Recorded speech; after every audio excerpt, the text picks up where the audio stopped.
We are only a single weekend away from the new set hitting live servers.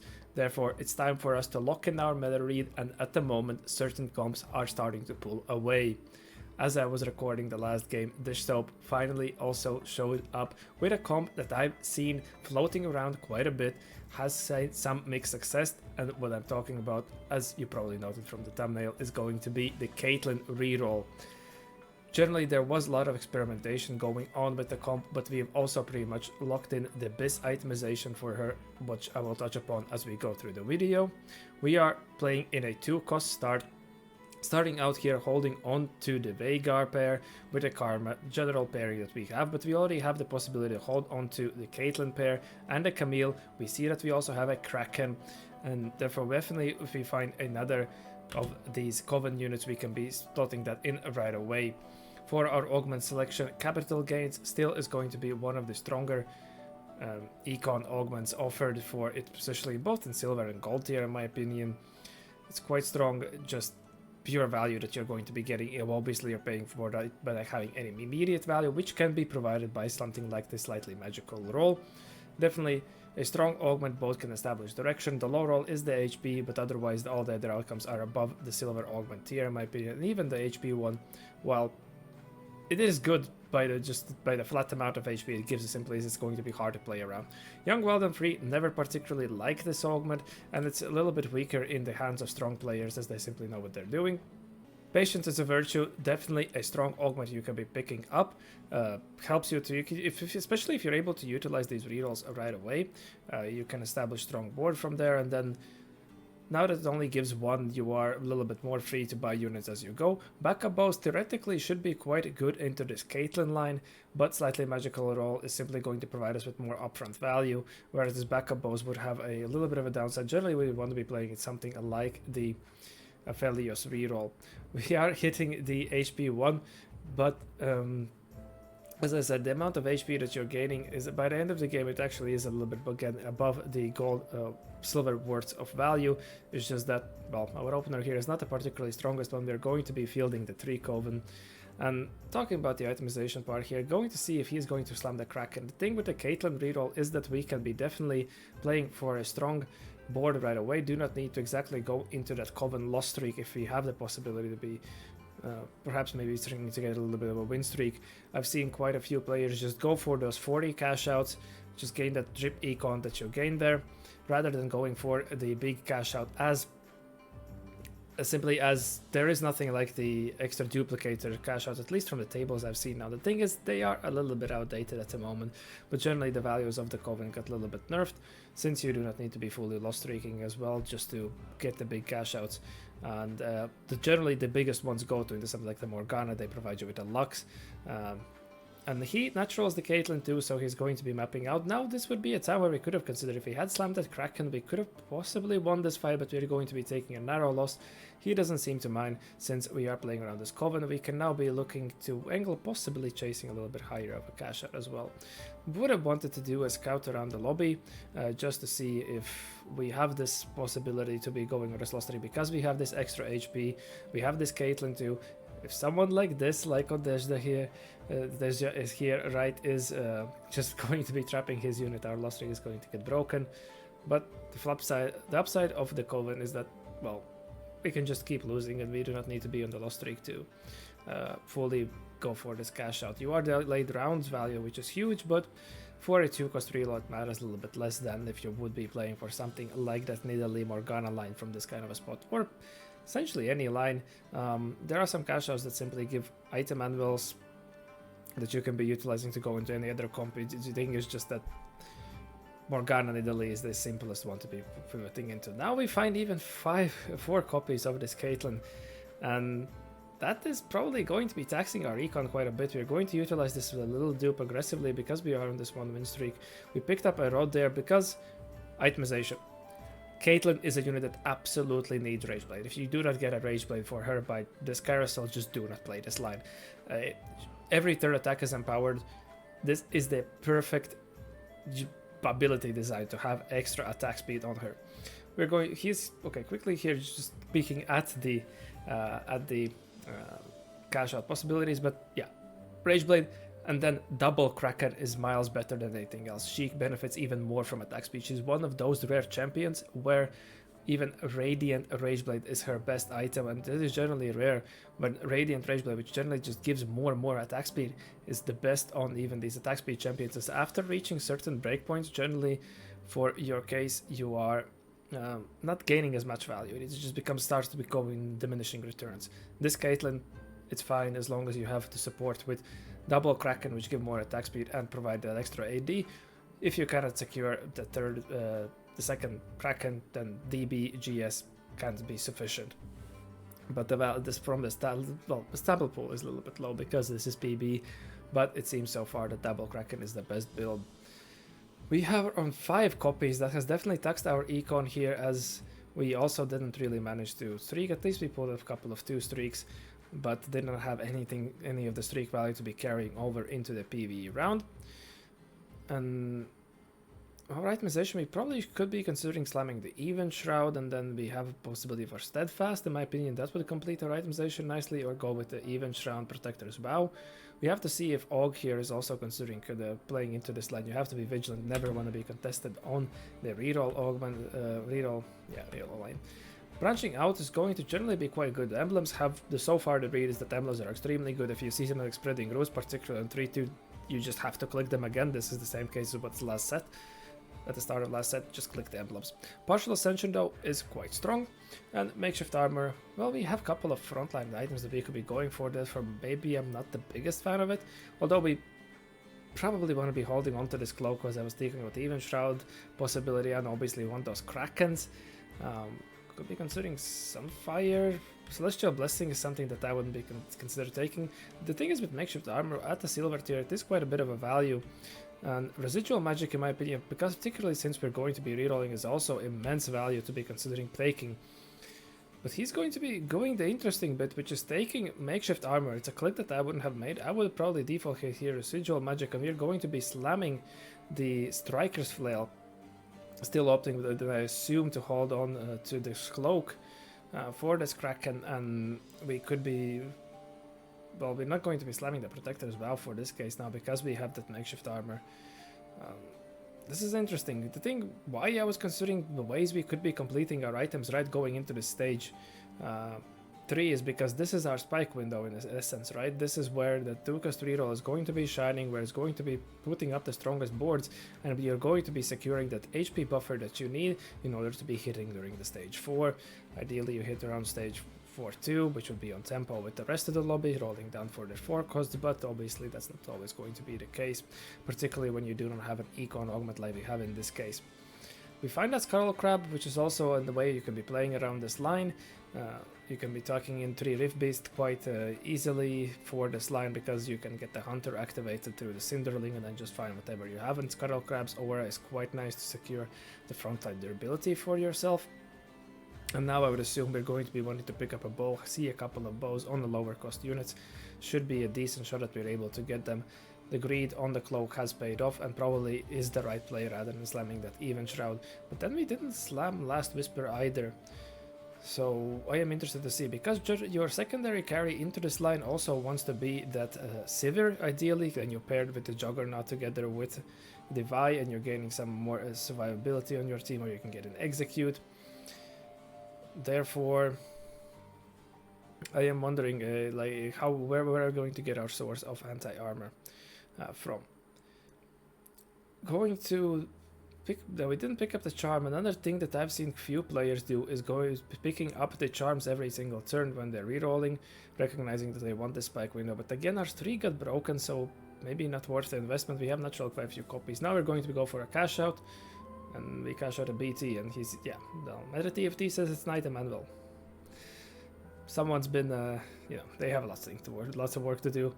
We're going to be picking up the primal that gives components, because we do want definitely still secure our frontline items. We want to be securing our severe items, and we are on a decent light of threshold to be taking. I generally consider about 50 to be the threshold where we can be going for this, which has the highest potential upside, as severe is going to be quite consistent at being able to secure the takedowns. Clutch win that comes is right here, securing us the 2-3 going into this neutrals.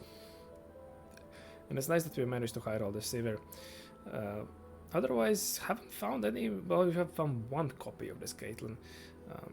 And hopefully this is going to help us improve our itemization, as we now would want to be looking to possibly start itemizing our tank. Have another Kraken that we could be making, and I would assume that we're going to be slamming that and then move the Striker's Flail over to the Sivir. And I would well, I'm just wondering what was the plan exactly behind the Striker's Flail slam. We obviously wanted to complete an item, and that allowed us to secure some of these wins. Going to be going with the Stoneblade. Yeah, okay, now this is, well, BT tank item, that's fine. Keep an open bow that we can turn then maybe into this last whisper that we are looking for. And you can see even with the makeshift armor, you always want to be at least itemizing one single tank. It's just going to make the rest of your frontline units, which this line runs quite a few of, a little bit more durable, a little more useful, and guarantee their casts. Since we are quite a bit far and we haven't found an econ augment just yet, taking booster pack is a fine option here. Explosive growth, if you're gunning for that -9, is amazing in the spot. Bronze for life, there are a couple of boards you can be considering playing, but that's not going to be the case for ourselves. Arcane Victory though could definitely put us over the top. We have a good HP lead, we could potentially maybe scam some rounds onto the stage 4 with an extra combat augment. The thing is, we are still quite a ways away. We still want to be hitting one of the frontliners as well, and we are only at 4 copies at best, but he's going to be passing on the booster pack for that reason. Assuming that, hey, I just want to funnel more combat power into my board, assuming that's quite strong and we can pick up some rounds on stage 4, particularly as there are at least a couple of players, and one of them is going to be right in our matchmaking pool that is going to be sacking for fast 9, while other ones are going to be trying to stabilize, so we do not want to be taking the biggest losses. Max build obviously nerfed quite a few times. If you're still fine to be taking it, if you're playing for that fast 8 and then trying to stabilize, but it's a little bit life lead where you have the leeway to actually make it to the level 9. Going to be picking up the items here, find the Reforger to immediately reforge this, that we had the BT, and going to be indexing more attack speed with this QSSS. Another Kraken would have been better, but obviously we want to be completing this last Whisper now, and this is also going to give us the synergy with Striker's Flail, and we're just going to 2-atomize the Vibe for now. The Cloak could become, I mean, we can move the QSSS if you find another bow on this carousel, or maybe from an anvil. The itemization in the hands of such a great player as BP is always going to work out in the end generally. Pick up another Reforger there for free. And these Caitlyns are not really coming. We are at 5 copies of Sejuani that we're not currently playing, because just to be having a Mumu here is going to be a little bit more value. Although maybe is Sejuani really weaker than this Rakan, for example? I am not sure, but well, I'm gonna trust him. He's the expert, right? Going into, yeah, the one player that's going to sacking, that nets is a free win. And obviously we have these extra components that we are farming right here. Find that bow, and I think we slammed the open cloak, unless we forged somehow. I might have missed. But picking up another bow right here. Could also just be slamming red buff right here to sort out our anti-heal, as Sivir is also a decent applier of any sort of utility that you could be going for. Just by what I've seen and what the stats I've looked, getting this double Kraken online is extremely strong. But hey, Dishsoap's going to sort out the itemization this way. I'm going to trust it in his hands that this is the way you're going to be doing it. Finally find a little bit of more copies, but we can see we are holding on to every possible frontline out that we have. I've seen also variants that are going to be playing around that Elise, that is. Playing around the Elise whenever you're playing from this Coven opener.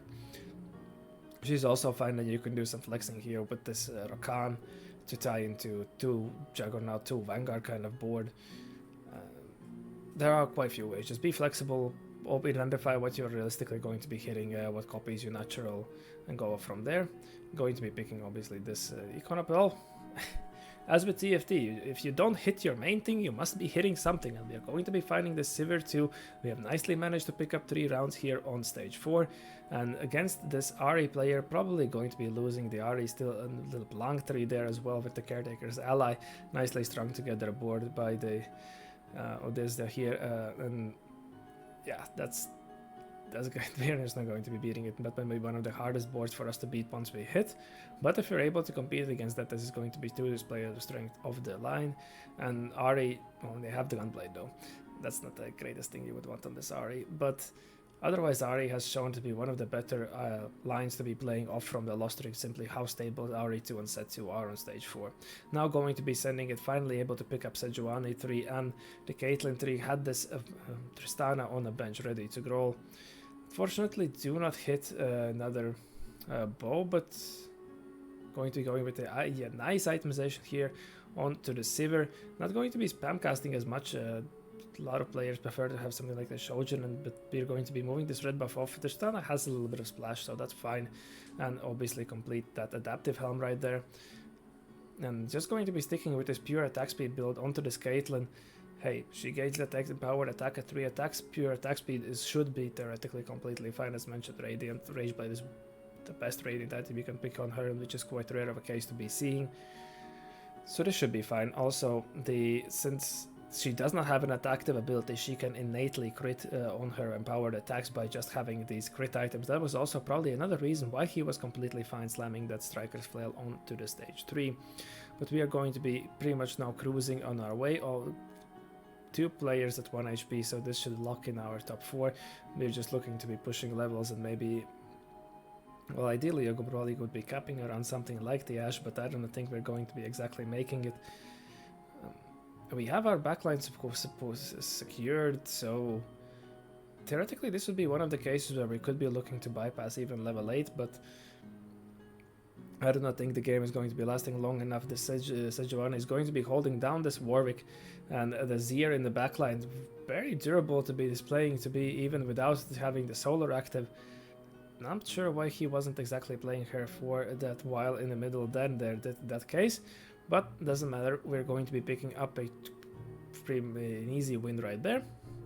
And Evaluated Lobby is leaning heavily towards AD, except this one AP player, but they are on 1 life, so we are fine to be picking up this. Alright, never mind. I thought the lobby was, at least from the scouts we saw, leaning heavily towards AD, so the Bramble Vest would have been completely fine, but we're just going to be opting to reforge it and now complete a interestingly itemized Tristana 3, but hey, when you get these components rolling in your task, you're either, rather than greeding for Bis, you're always trying to slam for tempo, and sometimes your items are going to work out how they do.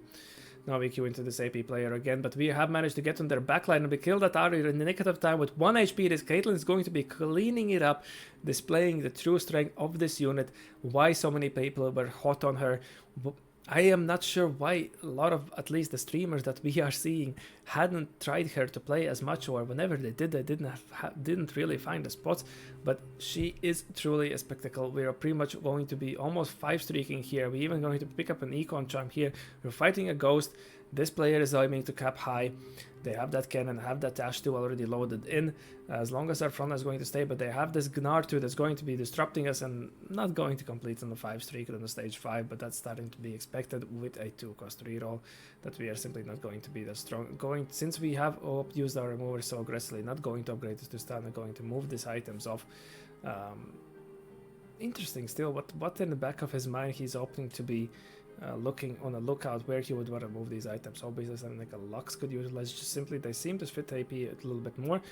We'll have that Lux here, high roll, but we're going to be opting to field the Taric for now. Now find a Primal Lux that got us to activate 4 Primal, and we are going to be going for that Execute, which the Sivir can utilize so nicely.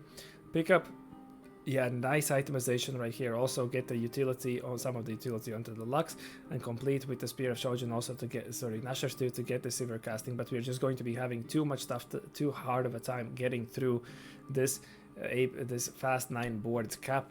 And frontline, they're just so durable with all those 5 costs, all these auras falling in, and having damage, enough concentrated damage to deal. Pick up a Mumu too, but I am not sure if that's going to be making a difference. Also interested here, he's going to be pairing the Taric with the Khan in order to, because he's lower HP pool, this to theoretically allow these extra shields that proc once the champion drops below the HP threshold to go out faster. We're going to be cleaning up this Morgana Nidalee board with ease, but we have the Titan right there. We're also we run off the Scuttle Crab 3 also, which could be a nice slot in if we wanted to, and I believe as a standalone would be a stronger tank than the Sejuani, but obviously we would not want to downgrade her. The player did FF as they saw that they're just convincingly losing both fights. Unfortunately, we are again against the opposite side of the Ashe, so she's going to shoot arrow and just pretty much trickle down this Caitlyn right away to almost no HP because she has that Executioner's pattern there. I believe they're running at least 3 Executioners, so she also has that true damage compartment going through. Could just be looking for another Tarek item, going to be picking up 5 gold in order to maybe find that charm that could make the difference, but they also have this cannon. Find the Skull Cap tree, going to be giving up on the Steel Vanguard is not going to be really doing much for ourselves. Unfortunately do not have, we're going to fight, we could use this Maokai, Sotin Slick Juggernaut. Hey, maybe that's going to make the difference. I mean, our front line is failing before this Caitlyn can truly ramp, but now they have double Ashes too through that charm, so it's not, they're just going to be deleting the Sivir, and the cannon is going to get there. Now the front line did seem to hold, but we're simply now lacking the necessary amount of damage to get through their front line, and are going to be finishing second. Another reroll masterclass by Dishsoap right here, truly displaying the strength of this comp, and achieved so by not being afraid to heavily invest into his item tempo. Made a lot of item decisions that were not on my mind, but he always finds a way to make it work. On the reroll side, we're not exactly hitting on time, but recognize that our spot and the strength of this unit truly allows us to pick up a combat augment, which also allowed us to fish for more components through this primal selection to reach a well itemized board, only losing out to extremely high capped fast 9 board. Definitely this should be a comp that is in your book if you are able to start out with that Rageblade opener. I would like to thank you for watching. I hope that you learned something new, and I wish to see you in the next one. Have a good one.